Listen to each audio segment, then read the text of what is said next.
Aaron Kanyikirizikara chairman w'ekibine cyari kugamba mu rukiko rw'abebembezo rubira hari ni umwengura Gardens aho muri Mbarara nagira ngo baza kureba ngo rumemba w'ekibina cha South Western Tax Owners and Drivers Association yabegitaho okurondera President Museveni Akaruru twatiri twonda n'umuzakwa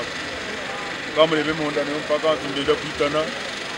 President akemera yakoso kuguwe yayemereze je mu ndano ya paka ya komari yecho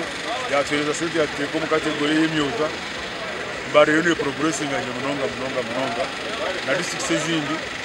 almost inka halfway ka 50% ya districts those performing ya program y'imyuga.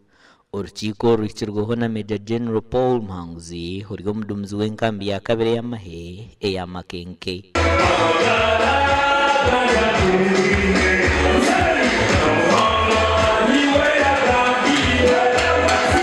Abasirikare teremundo kutwa teremundo mwafuno ngogere mwena tene mu migire mu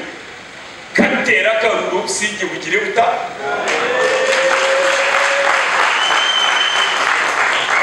ahabuko mu kutorana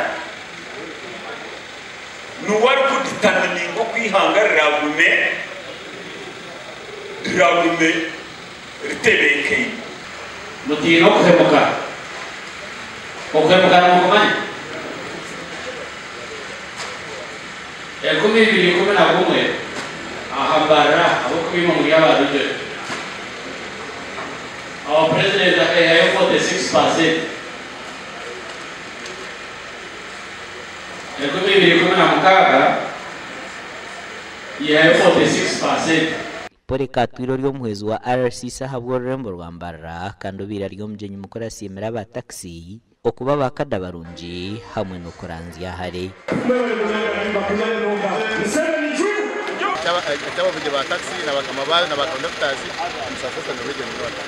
beno message yanjye no kubasima munongo ahabo kwishika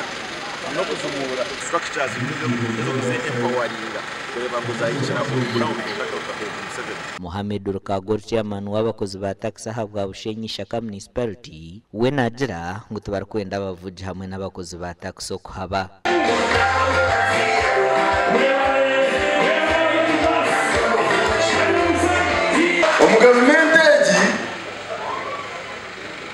government nungi kandi mwe abukeye yagaza nimwe imwe bakora mu government abo kwa buri muwena naronda kavera ako kugaruzo weye asigaga mukazi teka mizikande deki kandi kavero gatoro muzingi ashimbuze ina shangire ryo mba taxi wa taxi bakaba batachira kumbara munonga kokani sima President Museveni na government yeyona okurijira ombwiro ubu koko kutwarza kandi ko izire tatwijka nitu ikatuta mapu amakuraga gasha kwa Fred turyakira Kabango.